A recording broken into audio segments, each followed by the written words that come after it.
Hello friends, আমি চলে এসেছি আমি কার্তিক আর নতুন ইউটিউব চ্যানেল টু সাইড কিচেনে। আজকে আবার একটা নতুন রেসিপি নিয়ে আজকে রেসিপি হচ্ছে চিড়ের পকোড়া বানিয়ে দেখাবো।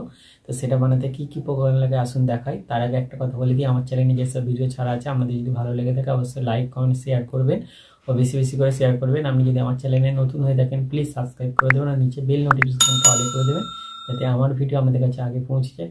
তাহলে চলুন চিড়ের পকোড়া বানানোর জন্য কি কি উপকরণ লাগে আসুন দেখাই।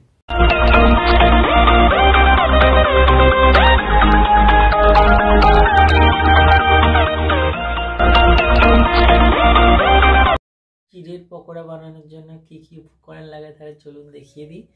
এখানে আমি চিড়ে নিয়ে নিয়েছি পরিমাণ মতো, এখানে সর্ষের তেল নিয়েছি পরিমাণ মতো, নুন নিয়েছি পরিমাণ মতো, বেসন নিয়েছি পরিমাণ মতো, লঙ্কার গুঁড়ো নিয়েছি পরিমাণ মতো, হলুদ গুঁড়ো নিয়েছি পরিমাণ মতো, জিরে গুঁড়ো নিয়েছি পরিমাণ মতো, একটা সেদ্ধ করা আলু নিয়ে নিয়েছি, কিছুটা পরিমাণ মতো ধনে পাতা কেটে নিয়েছি, আর এখানে কিছুটা পরিমাণ মতো পেঁয়াজ কেটে নিয়েছি, আর একটা কাঁচা লঙ্কা কুচি করে নিয়েছি। তাহলে চলুন রেসিপিটা শুরু করি। চিড়েটা জল দিয়ে ধুয়ে নেবো একটু ভালো করে। এটা মোটা চিড়েটা নিয়েছি, আপনারা চাইলে পাতলা চিড়ে দিয়েও করতে পারেন।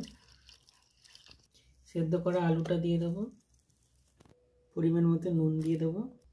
এবার এর মধ্যে নুন দিয়ে দিয়েছি, এর মধ্যে এবার জিরে গুঁড়োটা দিয়ে দেবো, লঙ্কার গুঁড়ো দিয়ে দেবো, হলুদ দিয়ে দেবো, বেসনটা দিয়ে দেবো,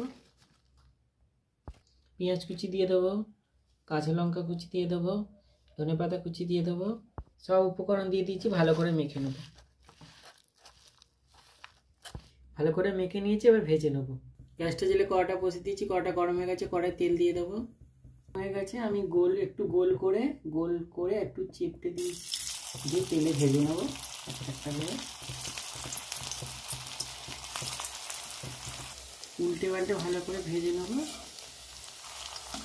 গ্যাসটা একটু কমে রাখতে হবে, লো ফ্লেমে, নাহলে পুড়ে যাবে, ভেতরটা কাঁচা রয়ে যাবে, ওপরটা ভাজা হয়ে যাবে।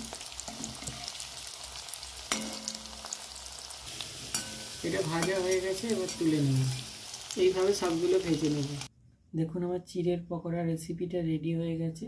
এই রেসিপিটা যদি আপনাদের ভালো লেগে থাকে অবশ্যই লাইক কমেন্ট শেয়ার করবেন ও বেশি বেশি করে শেয়ার করবেন, আর প্লিজ সাবস্ক্রাইব করে দেবেন, আমাদের পাশে থাকবেন। চলুন তাহলে দেখা হচ্ছে নেক্সট ভিডিওতে।